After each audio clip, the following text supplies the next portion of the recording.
এক সাহাবী এসে বলছে, ইয়া রাসূলুল্লাহ, প্রতিবেশীর খেজুর গাছটা বেঁকা হয়ে আমার বাড়িতে আইসা পড়ছে, কিন্তু খেজুর যখন পাইকা পড়ে তা আমার বাচ্চারও দুই একটা কুড়ায় নেয়, কিন্তু প্রতিবেশীটা এমন যে মুখের ভিতর থেকে পর্যন্ত আঙ্গুল দিয়া বাহির করে নেওয়া যায়। আপনি একটু ওরে বলেন না, হয়তো আমার কাছে বেচা ফেলো, আর নইলে খেজুর গাছটা একটু নিয়ে দেন আমাকে। আল্লাহ রসুল ডাইকা জিজ্ঞাসা করছে, কিন্তু ওটা প্রতিবেশী হলে কি হবে? নিজেকে মুসলমান বললে কি হবে? আসলে ছিল মুনাফিক। আল্লাহ রসুল বলছে, খেজুর গাছটা দিয়া দে, জান্নাতে একটা খেজুর গাছ তোকে নিয়ে দিব। তো বলছে, ইয়া রাসূলুল্লাহ, এটা ছাড়া যদি আরেকটা বলতেন তো দিয়া দিতাম। এটার খেজুরগুলো আমার বাচ্চার খুব পছন্দ। তো পাশেই দাঁড়ানো ছিল আবু দাহদা রাদিয়াল্লাহু তাআলা আনহু। নাম ছিল কি?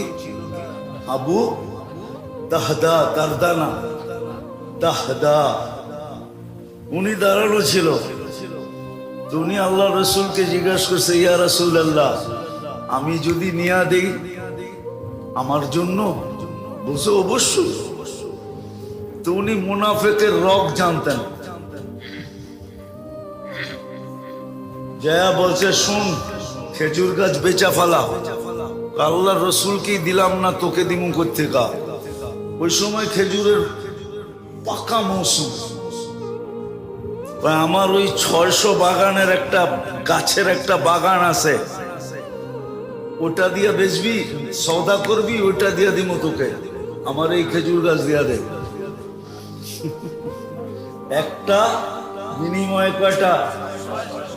কত? তাও পাকা ফল গাছে, পাকা ফল। আরবদের নিয়ম ছিল, যখন খেজুর পাকতে থাকতো, তো এখনো মদিনায় গেলে দেখবেন আপনি খেজুরের বাগানের ভিতরে ছোট একটা ঘর পাবেন, ছোট একটা ঘর পাবেন। কেননা খেজুর যখন পাকতে শুরু করে তো ওরা এন্টার ফ্যামিলি সহ ওইখানে চলে যায়, আর শেষ খেজুরটা পর্যন্ত ওইখানে থাইকা এটাকে সুরক্ষা করে। আবু দারদা রাদিয়াল্লাহু তাআলা আনহুর ফ্যামিলিও চলে গেছিল ওই বাগানে। তো বলছে, ঠিক আছে, ঠিক আছে। ওই 600 খেজুর গাছওয়ালা বাগান যদি দাও তাহলে এটা দিতে রাজি। তো বলছে, ডান, নিয়ে নিলাম।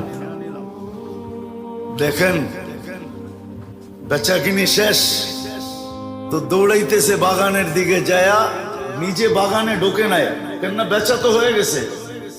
বাইরের থেকে আওয়াজ দিতেছে, উম্মাদ দাহদা। ওনার নাম ছিল আবু দাহদা, ছেলের নামে নাম।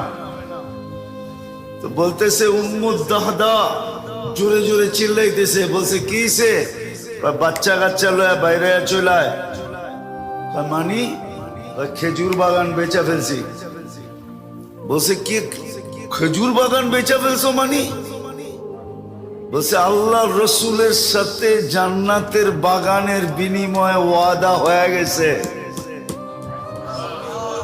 দেখেন মহিলা কেমন বাহির হইতেছে, চিৎকার দিতে দিতে, রবিহাল বাইয়া বা দাহদা, রবিহাল বাইয়া বা দাহদা, রবিহাল বাইয়া বা দাহদা।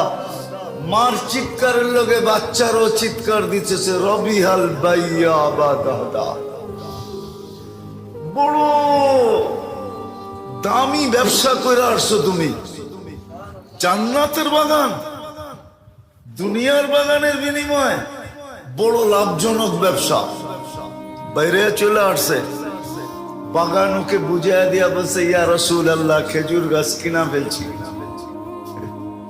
আল্লাহ রসুলের চক্ষু কপালে উঠাইয়া দিছে। আবু দাহদা এক খেজুর গাছের বিনিময়ে 600 খেজুর গাছের বাগান, তাও মৌসুমের ভরা খেজুর সহ।